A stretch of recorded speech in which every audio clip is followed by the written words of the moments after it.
Installing the EMP Shield in your home box should be done by a qualified electrician if you don't have experience with electrical wiring. It's safer that way. It gets done right that way. Special thanks to BB Gunner, one of our subscribers, who pointed out the error of the previous video.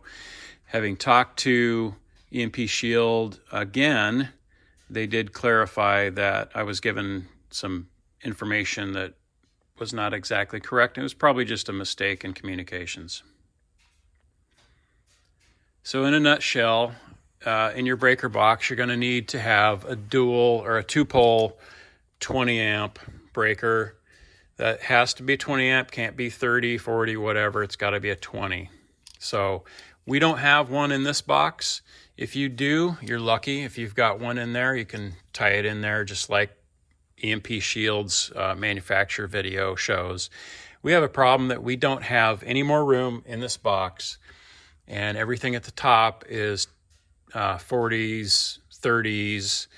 We don't have one of these, so we're going to install this one in the sub box, which EMP Shield did confirm this morning. We went back and forth that the EMP Shield is fast enough to sense the surge coming in.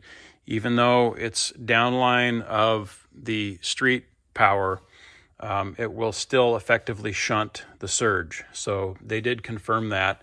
And basically in this video, since we're going to be installing it in the sub box, don't get confused, because if you have a 2-pole 20 over here, it's going to be exactly the same wiring as it would be in this box, just in a different box. So this video will apply to you regardless of if we're doing it in a sub panel.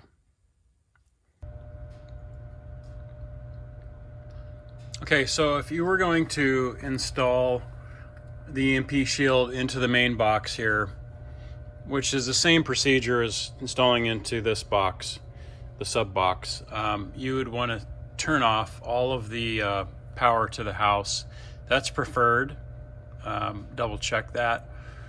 And then the breaker that you're going to install it on also obviously has to be off for your safety. Having said that, since we're doing a sub box install, I have turned off the power to the sub box. You can see right here, it says sub, it's off.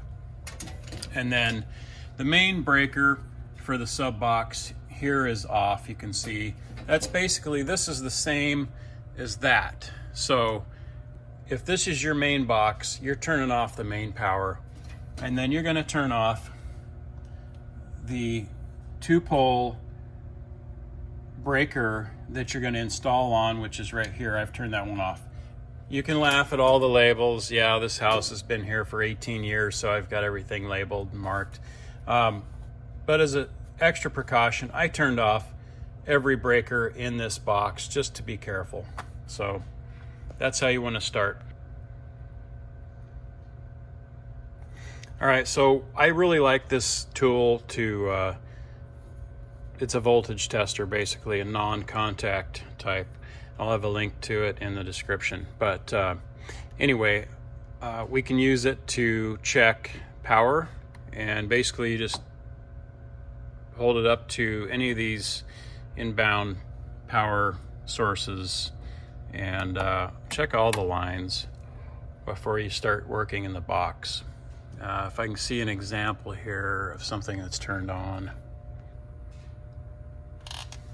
Okay, so you see how it's flashing there? If I hold it up to something that's actually powered, it's going to go solid red, just like that, okay? If you hold it up to something that's not, and yeah, I'm hitting a couple of grounds here, it's going to keep flashing. So that tells you that it's not powered. So the EMP Shield for home is labeled right here. Zoom into that. Black and red for the line, that's your hot wires. And then white, neutral, green, ground, which is pretty typical with home wiring. So we've got all these wires stripped, ready to go. And you're going to take the black and red. Just real quick to overview for you, we're going to put the black and red one on each side here. And then we're going to connect the common and the ground on the same bar right here. So that's how we're going to do it. So first you're going to want to loosen up the connectors on the 2-pole breaker, the 20 amp. Just these screws here. Make a little room for the wire. The wire on these is fairly thick, obviously, because it's shunting a pretty high current situation. And you just have to pick a couple of these connectors on your ground / neutral bus and open those up. So put your neutral wire in the bus here that you've loosened up the connector on. Tighten it up.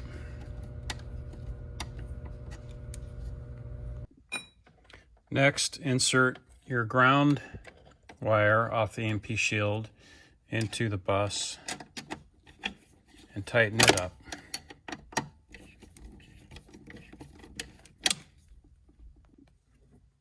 Okay, so now once again we're going to check, make sure our power is off at the main, at the breaker you're going after, and that it is a 2-pole 20 amp. So we've got that covered. We're not going to shock ourselves. We insert the black wire into one side, doesn't matter, and then tighten the connector terminal. Next, you're going to take the red wire and do the same thing on the other side. Shove it in there and tighten it down.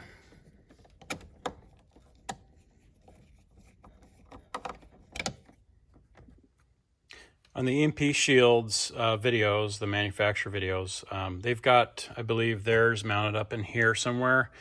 That's one of the things I ran into, was it's tough to find a good spot to put this thing. But in my case, on both of the installations that I've done, they sat down here at the bottom real nice inside the box. You could mount it outside. It's got mounting screws. If that works for you, that's fine. Also, it's got the remote indicator here that'll show you that both lines are powered, and that you can pretty much mount anywhere you want with sticky tape or whatever. But we'll continue with the installation. That's pretty much it. I've got you know, your ground and common on this bus on the ground bar here, and then you've got your 2-pole 20 amp breaker with red on one side, black on the other, doesn't matter which one. Okay, so now I'm going to talk about the old video where we were led to believe that you can put them on these minis if you don't have a double 20, okay? Now, it was probably just a miscommunication on my part with EMP Shield, but we did get that corrected today, and thanks again to BB Gunner, our subscriber, to point it out. He is an electrician. That's part of the reason I kept saying hire an electrician. We got enough comments, and he pointed out that you don't have both the phases protected, and not being an electrician, I did not get that at first, but now I do, and so I'm sharing my mistake with you, and it's going to work better this way. So anyway, the mini breaker, just to clarify, is only placed on one of these sides, and that's only covering that one phase, is what BB Gunner told me, and that's thankful for him for pointing that out. Originally, my communications with EMP Shield said that we could do it on the Mini, but that was incorrect, and I'm not blaming anybody but myself for not being an electrician. But with these larger 2-pole breakers, you'll see that they connect on 2 of these buses, I'll call them. And so you've got this one connected and that one connected, and so you've got the black and wire on each side, which covers both phases. So that's the secret behind using the big one versus the mini. And there you go. Okay, the other concern was in the EMP Shield manufacturer video, they say, okay, get the highest breaker that you can wired up to the EMP Shield. And it just is a matter of preference. Your street power comes in up here, flows basically this direction into the sub panel. So ideally you want to be up here, but I did confirm this morning with the EMP Shield that even if you have it clear at the bottom on the sub panel, it's still going to be effective because the circuitry in here, they claim, is fast enough to detect an incoming surge and shunt the surge to the ground and take care of the problem. That's their claim. And they do have some warranty available on this EMP Shield. It comes with a warranty, and you can go to their website and review all that. I'm not going to talk about warranty. But those are what I wanted to cover today, and I'll show you the final installation with the indicator mounted here. Click on the link in the video description for $50 off to order the EMP Shield, and my next video is going to be an installation on my F350. Please subscribe if you like it. If you have comments, please, by all means, send them. Okay, it's time to turn the power back on. So I'm gonna go ahead and turn on the sub panel power. In this case, you would have turned on the main panel, which is going to be this one. So let's pretend that that box is the main, that this box is the main panel. So turn your main panel back on, and then turn on your EMP Shield breaker. Now it's probably going to be piggybacked with some other item, so just disregard that this is a standalone EMP Shield breaker, but in your case you're probably just going to piggyback on something else that's a 20 amp. So turn it on. As soon as we turn it on, you see that the two indicator lights are lit up.